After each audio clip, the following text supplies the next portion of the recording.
जब मैंने इन्फोसिस ज्वाइन किया था तो करीब 2000 एम्प्लॉय थे, और जब मैंने आईटी इंडस्ट्री छोड़ी कैपजेमिनी में तो मेरी टीम में करीब 9000 लोग थे।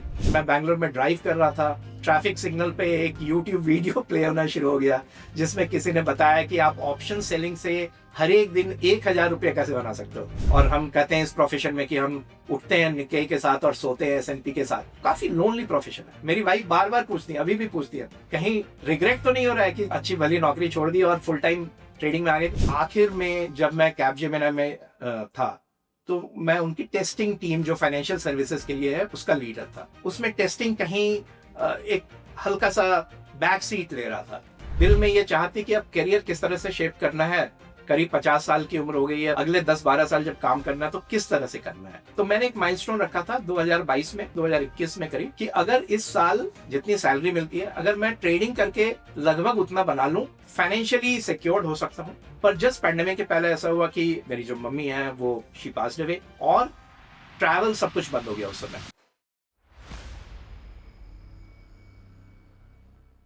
आप सबको मेरा हार्दिक नमस्कार। मेरा नाम धीरज है, धीरज सिन्हा। पिछले 3 साल से मैं फुल टाइम स्टॉक मार्केट में ट्रेडिंग और इन्वेस्टिंग कर रहा हूँ। मेरा जन्म राउरकेला में हुआ था, राउरकेला जो कि उड़ीसा में है। पापा राउरकेला स्टील प्लांट में थे, वहीं पे बड़ा हुआ।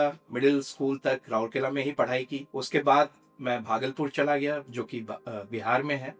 भागलपुर इसलिए चला गया क्योंकि मेरे मामा जी प्रोफेसर थे, मामी जी भी टीचर थी। तो मेरे पेरेंट्स को लगा कि वहाँ पे पढ़ाई का माहौल ज़्यादा अच्छा रहेगा।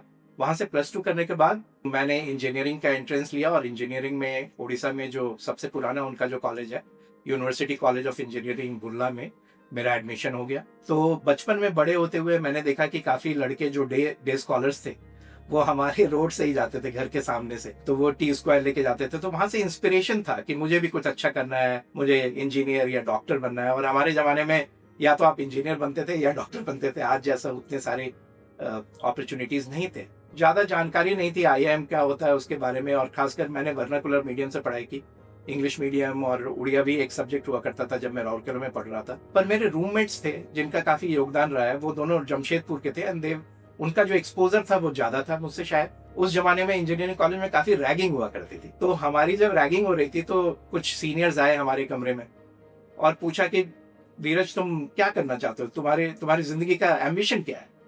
मैंने कहा सर मैं इंजीनियर बनना चाहता हूँ और उसके बाद राउरकेला स्टील प्लांट में जॉब मिल गया तो वही एम्बिशन है। वो बहुत ही अपसेट हो गया। उसके बाद उन्होंने कहा बस यही है तुम्हारे एम्बिशन। तो मेरे रूममेट ने देखा तो उसको थोड़ा समझ में आया कि चलो कुछ जवाब अलग देना चाहिए। उससे पूछे तुम क्या बनना चाहते हो। उसने कहा सर मैं कैट देना चाहता हूँ और आईआईएम में पढ़ना चाहता हूँ, फिर अच्छी नौकरी करना चाहता हूँ। तो उन्होंने कहा देखो उस लड़के को देखो, उसकी कितनी अच्छी उसकी एम्बिशन। तो एक्चुअली मुझे पहली बार पता चला कि कैट चीज क्या होती है। ऑब्वियसली उसके बाद मैंने ज्यादा जानकारी ली और 3rd ईयर से मैं सीरियस हो गया कि कैट का प्रिपरेशन करना है। और पहली बार जब मैं फाइनल ईयर इंजीनियरिंग में था तभी मेरा सिलेक्शन हो गया और फिर मैंने आईआईएम कलकत्ता ज्वाइन किया। तो फाइनेंस और मार्केटिंग दोनों में मेजर किया। फंड मैनेजर बनना चाहता था पर फंड मैनेजर की जॉब नहीं मिली, तो बस वो दिल में रह गया और जॉब मिली आईटीडब्ल्यू जो कि एक इलिनॉय बेस्ड अमेरिकन मल्टीनेशनल थी। वहाँ पे सेल्स की जॉब मिली, मैंने सेल्स में काम किया 1.5 साल तक।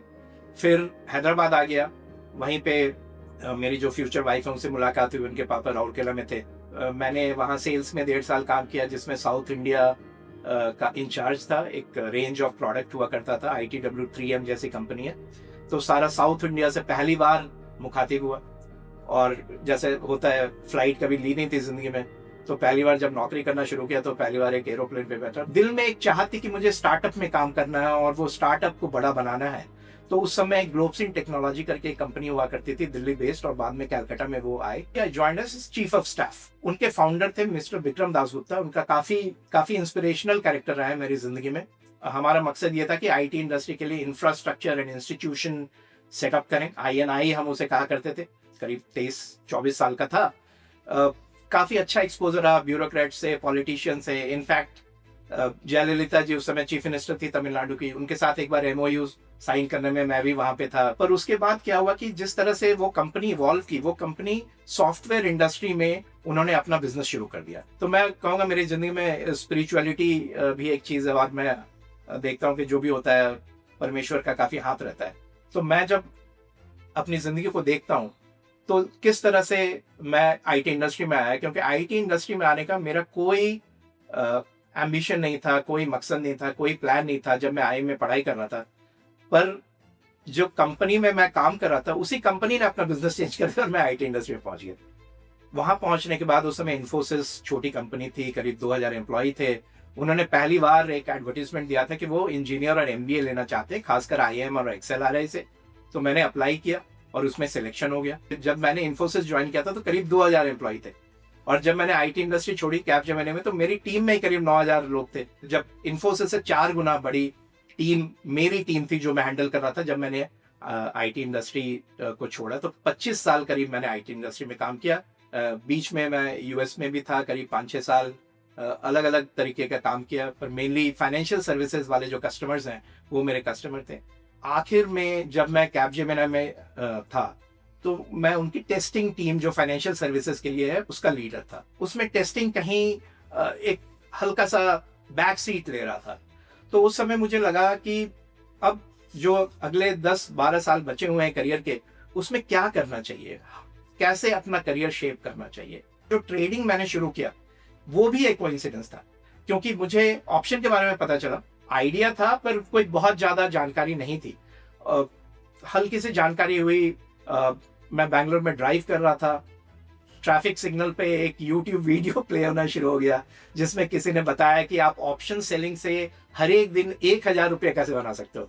वो उसकी टाइटल थी। अब 1000 बहुत ज्यादा मायने नहीं रखता था, लेकिन कॉन्सेप्ट के हिसाब से मुझे वो काफी इंटरेस्टिंग लगा और मैंने उसके बारे में कुछ ज्यादा जानकारी जुटाना शुरू कर दिया।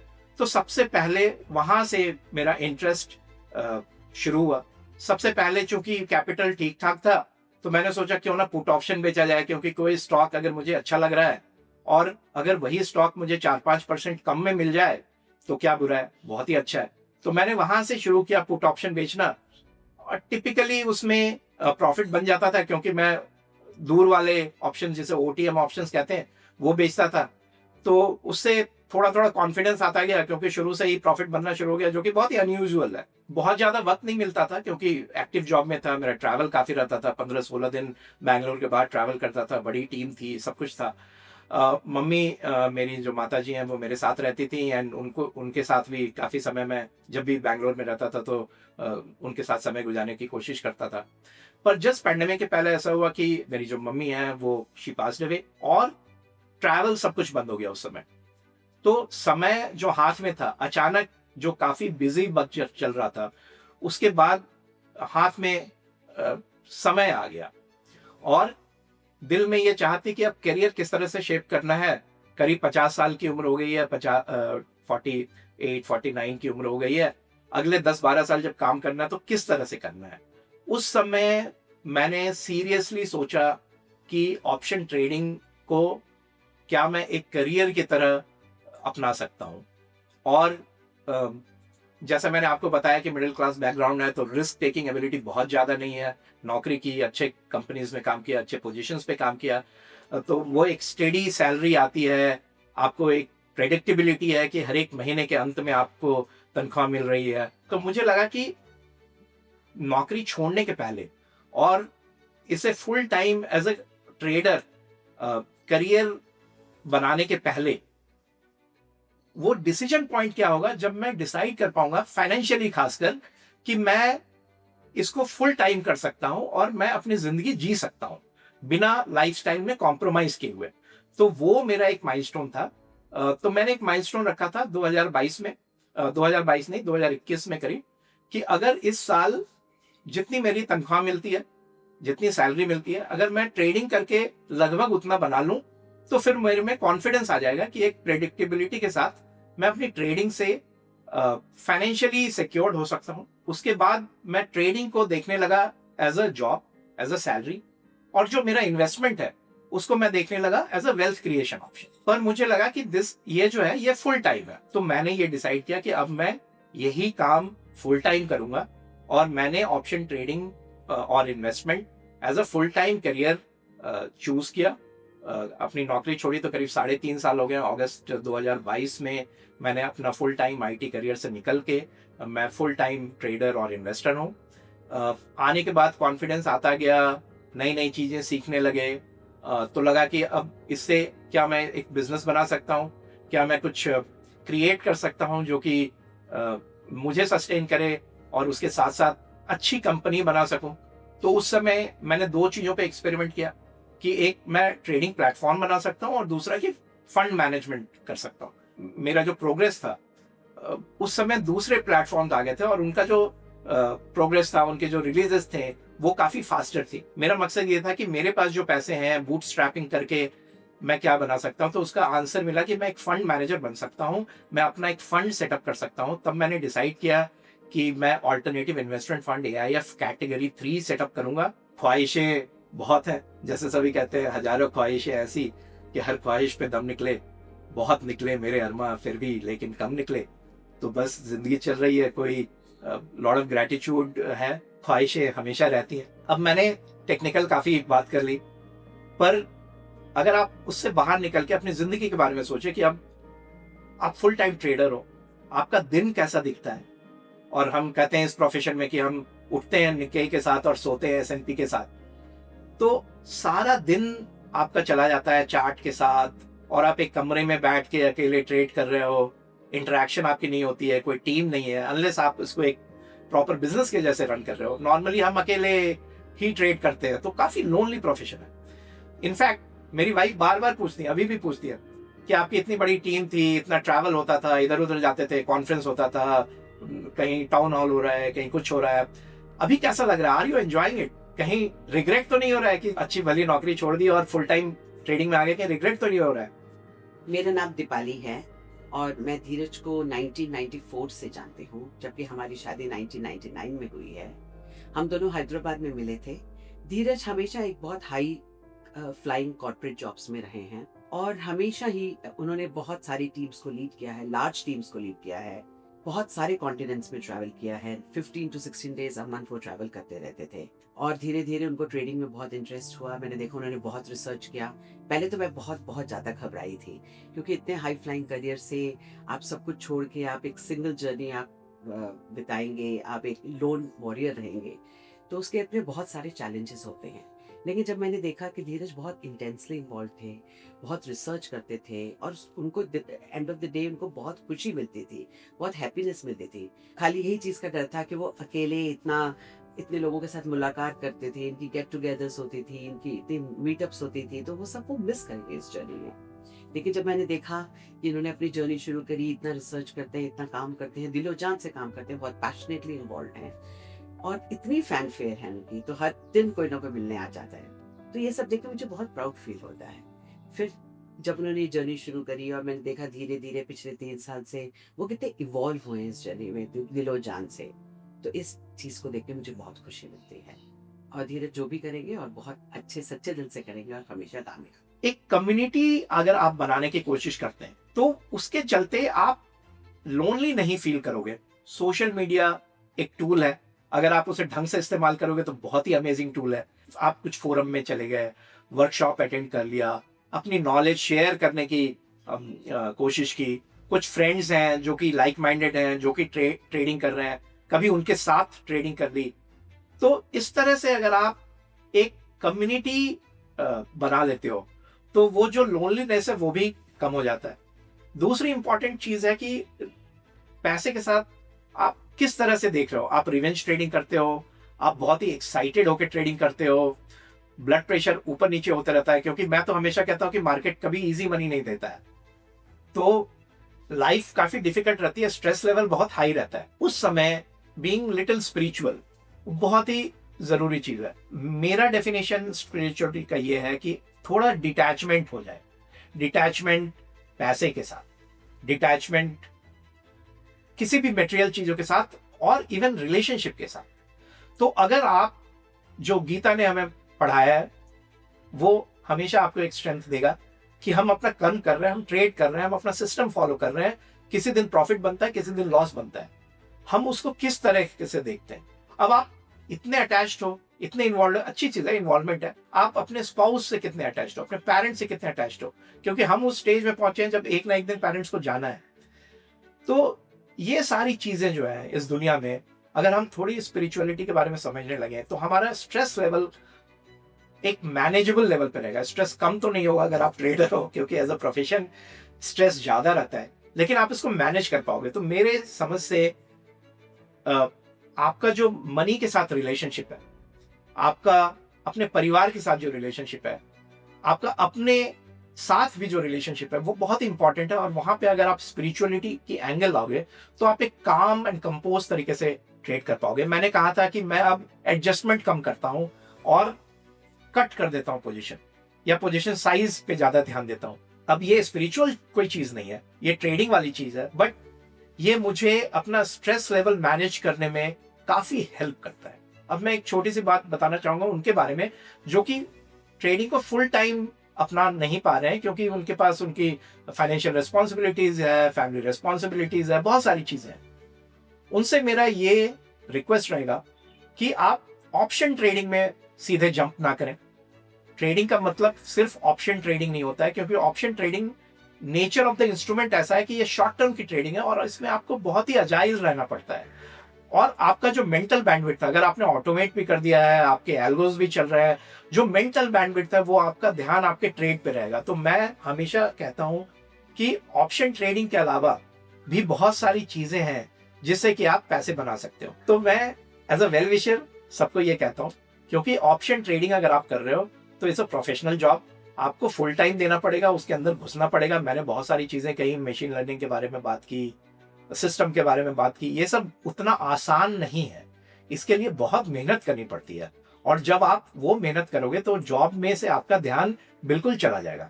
अगर आप इन्वेस्टमेंट करो, मोमेंटम इन्वेस्टिंग है। अब जो यूजिन फार्मा है, जिन्होंने की पैसिव इन्वेस्टिंग के बारे में बात की थी, उन्होंने ये एक्सेप्ट किया कि momentum is the greatest anomaly to my efficient market theory. तो मोमेंटम एक फैक्टर है, उसी तरह से क्वालिटी, वैल्यू दूसरे फैक्टर्स है। तो क्या आप ये समझने की कोशिश कर सकते हो कि फैक्टर इन्वेस्टिंग क्या होती है? मैं फैक्टर्स का इस्तेमाल कैसे कर सकता हूं? एनएसई एज एन एक्सचेंज, उन्होंने ही फैक्टर इंडाइसेस बनाए हुए हैं। उन्होंने मोमेंटम के ऊपर, क्वालिटी के ऊपर, वैल्यू के ऊपर अपने अपने इंडाइसेस बनाए हुए हैं। क्या हम उसके बारे में जानकारी हासिल कर सकते हैं? प्योर पैसिव इन्वेस्टिंग की जगह क्या हम फैक्टर इन्वेस्टिंग करके कुछ पैसे बना सकते हैं? क्या हम एसेट एलोकेशन के बारे में ज्यादा ध्यान दे सकते हैं? देखिए, हर एक चीज, अगर आप मल्टी एसेट देखेंगे तो कोई ना कोई एसेट बुल मार्केट में हमेशा रहता है। पिछले एक साल अगर हम देखें, सबने सुन रखा है गोल्ड में क्या हो रहा है, सिल्वर में क्या हो रहा है, मेटल्स में क्या हो रहा है, वो बुल मार्केट में है। वहां पे कोई बेयर मार्केट नहीं है, जबकि निफ्टी साइडवेज है। तो अगर आपने 5-6 फैक्टर लेके एक एसेट एलोकेशन मॉडल अपना बनाया है, और एसेट एलोकेशन के लिए कुछ ज्यादा टेक्निकल हो जाएगा, लेकिन मैं एक मार्केट रिजीम का मेरा मॉडल है, डिफरेंट एसेट क्लासेस को मार्केट रिजीम में क्लासिफाई करता हूं और अपना एसेट एलोकेशन चेंज करता हूं। और ये बहुत कॉम्प्लिकेटेड नहीं है, अगर आप कोशिश करेंगे तो आप इसके बारे में पढ़ सकते हैं। आपको ये डेली मार्केट देखने की, मिनट बाय मिनट मार्केट देखने की जरूरत नहीं है। आप एक महीने में अगर आधे घंटा, हाफ एन आवर, एक महीने में अगर आप ध्यान देखते हैं, अपने पोर्टफोलियो को देखते हैं, तो आप अपना एसेट का रीएलोकेशन कर सकते हैं, या जिसे हम रीबैलेंसिंग कहते हैं टेक्निकल टर्म में, आप उसे रीबैलेंस कर सकते हैं। इनफैक्ट मैं तो सजेस्ट करूंगा कि आप 3 महीने में एक बार करें। ये अगर आप समझ लें तो आपको फुल टाइम ट्रेडर बनने की जरूरत नहीं है। मेरा जब 50th बर्थडे था, मैंने देखा मेरी वाइफ बहुत सारी प्लान कर रही थी कि 50 गिफ्ट होने चाहिए, बहुत सारी चीजें होने चाहिए। तो मुझे लगा कि मुझे भी अपने आप को कोई गिफ्ट देना चाहिए। और उस समय मेरी जानकारी हुई एक लिविंग माई प्रॉमिस ऑर्गेनाइजेशन है, जहाँ की बहुत पैसे वाले लोग नहीं है, मेरे रीजनेबल पैसे वाले हैं, लेकिन उन्होंने प्लेज कर रखा है कि 50% उनका जो वेल्थ है, 50% ऑफ द वेल्थ अपनी जिंदगी में, अपने विल में, वो सोशल कॉजेस के लिए दे देंगे। तो मुझे जब उस बारे में जानकारी मिली और मेरा 50वां बर्थडे नजदीक था, तो मैंने सोचा क्यों ना उसके सिग्नेटरी बना जाए। तो आई साइंड दैट प्लेज, और उसके बाद एडहॉक गिविंग से स्ट्रक्चर्ड गिविंग, वो मेरी जर्नी शुरू हुई कि आप इम्पैक्ट कैसे बना सकते हो, आप गिविंग डिजाइन कैसे कर सकते हो जिससे मल्टीप्लायर इफेक्ट हो। और वहां पे मैं एक और संस्था का सदस्य हूं, जिसे सोशल वेंचर पार्टनर्स कहते हैं। मैं एसवीपी का पार्टनर हूं, जो कि बहुत ही स्ट्रक्चर्ड वे में गिविंग को अप्रोच करते हैं। तो उनसे काफी फायदा हुआ। पैंडेमिक के समय हाहाकार मचा हुआ था, खासकर जब डेल्टा वेव आया था। तो उस समय एक एनजीओ है जिनके साथ मैं काम करता था, उन्होंने कहा कि धीरज, बहुत एम्बुलेंस की कमी है, इवन डेड बॉडी को क्रीमेटोरियम ले जाने के बहुत पैसे लग रहे हैं और गरीबों को नहीं मिल रहा है। और उनके पास एक फोर्स मोटर का एक एम्बुलेंस था, जो उन्होंने कहा कि अगर आप इसको स्पॉन्सर कर दो तो हम 2 दिन में फिट करके इसको इस्तेमाल कर सकते हैं। और मैंने महिंद्रा थार के लिए कुछ पैसे रखे हुए थे, क्योंकि मैं ऑफ रोडिंग में घुसना चाहता था और मैं सोचता था कि एक महिंद्रा थार खरीदूं।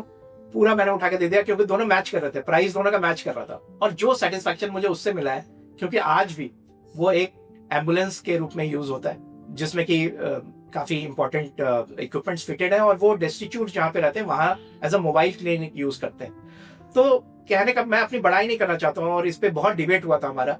ये भी कहा गया था कि आप जो भी फिलांथ्रोफी करते हो और जो भी सोशल कॉज के लिए करते हो, इसको पब्लिकली बताना चाहिए या नहीं बताना चाहिए। ये बहुत ही डिबेटेबल है, क्योंकि हम कहते हैं कभी कभी एक हाथ से दो तो दूसरे हाथ को पता नहीं चलना चाहिए कि एक हाथ क्या दे रहा है। तो बहुत ही टची सब्जेक्ट है। पर फाइनली मैंने डिसाइड किया कि मैं जो कर रहा हूं मैं उसके बारे में बात करूंगा। और मुझे लगता है कि मैं मॉरिशस जाके 5 स्टार होटल में एक फोटो खिंचवाऊं और फेसबुक पे डालूं, वो भी डाल सकते हैं, कोई बुराई नहीं है उसमें। लेकिन उससे अच्छा अगर मैं ये कहूं कि एक गर्ल चाइल्ड को आपने पढ़ाया और पूरे परिवार का नक्शा बदल गया, और आपने वो कैसे किया, या आप एक इंटेलेक्चुअली जो डिसेबल हैं उनके संस्था के साथ आप काम कर रहे हो, और कैसे वो इम्पैक्ट कर रहा है मल्टीपल फैमिलीज को। मुझे इसमें कोई बुराई नहीं दिखती है। और मुझे लगता है कि जब हम ट्रेडिंग कर रहे हैं, जब हम एक बहुत ही मटेरियलिस्टिक प्रोफेशन में हैं, आप जब स्पिरिचुअलिटी और गिविंग दोनों को कंबाइन करते हो, तो आप धरातल पे रहते हो, आप हवा में नहीं हो। नहीं तो हर एक कोई अपना स्क्रीनशॉट देख के, बहुत ही आसान है क्लाउड 9 पे जाना, पर जमीन पे पांव रहने बहुत जरूरी है। अगर आप ऐसी और कहानियाँ देखना चाहते हैं जो ना सिर्फ आपको एक बेहतर ट्रेडर बनाए बल्कि आपके माइंडसेट को भी इम्प्रूव करे और अकेले नहीं अपने परिवार वालों के साथ देख पाएं, तो हमारे इस चैनल को सब्सक्राइब करना ना भूलें और जल्दी मिलते हैं एक और नए एपिसोड के साथ।